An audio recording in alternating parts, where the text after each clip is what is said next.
Она и сама бы сейчас закружилась в вальсе, да здоровье не позволяет. Екатерине Зюриной 99 лет, но душа, говорит, по-прежнему поет. Каким ты был, таким остался, орел степной, казак лихвой.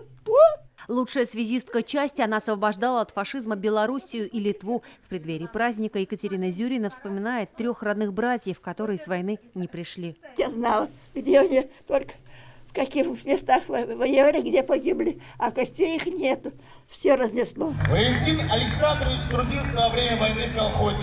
В соседнем подъезде тоже ветеран войны. Валентин Наумов прошел путь от простого солдата до полковника. С войны вернулся с ранением. Уже после завершения Великой Отечественной был заместителем военного комиссара ТА СССР. Сегодня Валентин Наумов мало общается, эмоции переполняют.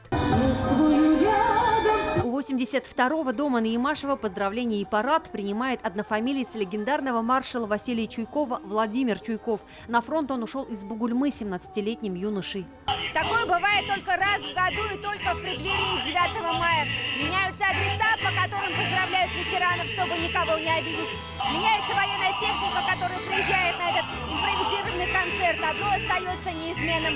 Песни военных лет, звучащие для ветеранов, равнодушными не оставляют никого. Это очень замечательно. Надо чтить память наших ветеранов, надо их, пока они живые, понимаете. Остановили специально, и вот жалко, внучку не взяли. Мурашки по коже, воспоминания родителей.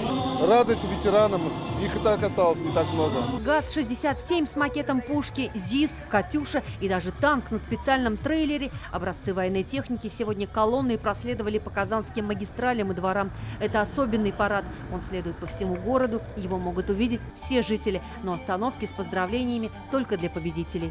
Юлия Гоголева, Александр Лобанов, ТНВ, Казань. Закажи рекламу на ТНВ. Телефон в Казани 5 705 100.